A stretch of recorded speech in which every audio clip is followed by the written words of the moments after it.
How much mana a free-to-play player are going to need for the whole season, basically season SOS or maybe the next seasons. Now I'm going to talk about this specifically for season SOS just because this season actually provides so much fights.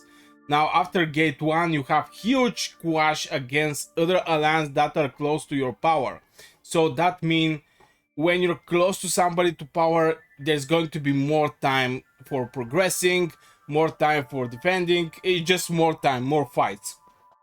So I'm going to talk about the season SOS for the free-to-play players. I'm not so sure what is going to be the next map or how the gates are going to be built, but if it's the same matchmaking system, most likely it's going to be the same.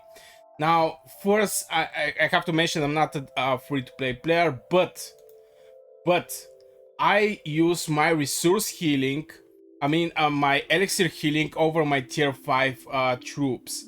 And I talk with couple people how much resources they actually spend. And majority of them say like a 100 million mana. And this is just because the tier 4 units are way more easy to be healed. Now some people are going to say, yeah, but one tier 5 legion is like 2.5 tier 4 legion. That's completely that's absolutely right, but we have to have this but. When you go tier 5 legion against tier 4 1-on-1, this is going to be the issue. Now here strongly depend how skilled player you are.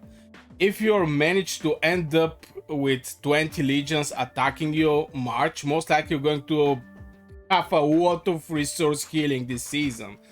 But I spoke with the people who is good in their gameplay, and that was the answer they gave me.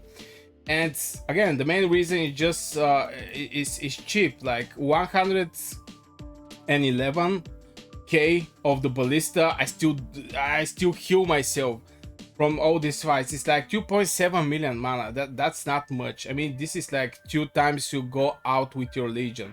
So if you just go and farm outside, let's say maybe 1 legion for ore, 1 legion for mana, 1 for wood, 1 for everything, and you have some mana well where you can actually farm, you're going to get pretty much a lot of resources. Now especially if you have a farm, just farm mana. That's all. Farm mana.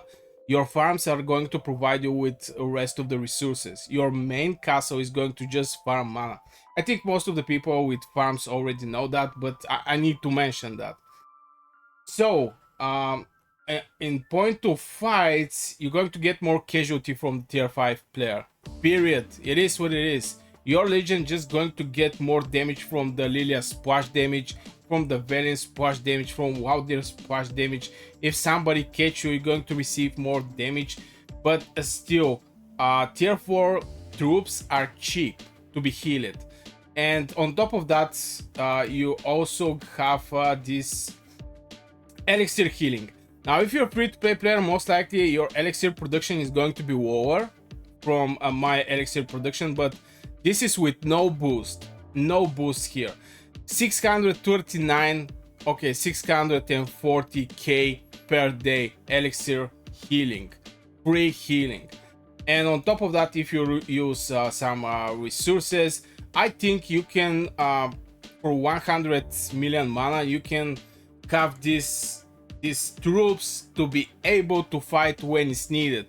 Now if you're extremely active, most likely you will need more resources. If you're bot in the trades, most likely going to need more resources. I mean, there's so many factors, but I think around 100 million mana, it's a good number. It's a good number for the tier 4 player. So I really hope this video was helpful for you. Now I want to ask, since I asked like 3-4 people, let me know in the comments if you're a free-to-play player, and just write how many merits you have and how many resources or how many mana you spend for the season. So like this, we're going to gather more opinions and more data, so we can provide this to rest of the free-to-play players just to have some idea what they have to prepare for the season. So yeah, I guess this is it for this video, guys. I really hope you enjoyed. Let me know again on the comments your personal stats, and yeah, see you in the next video. Bye.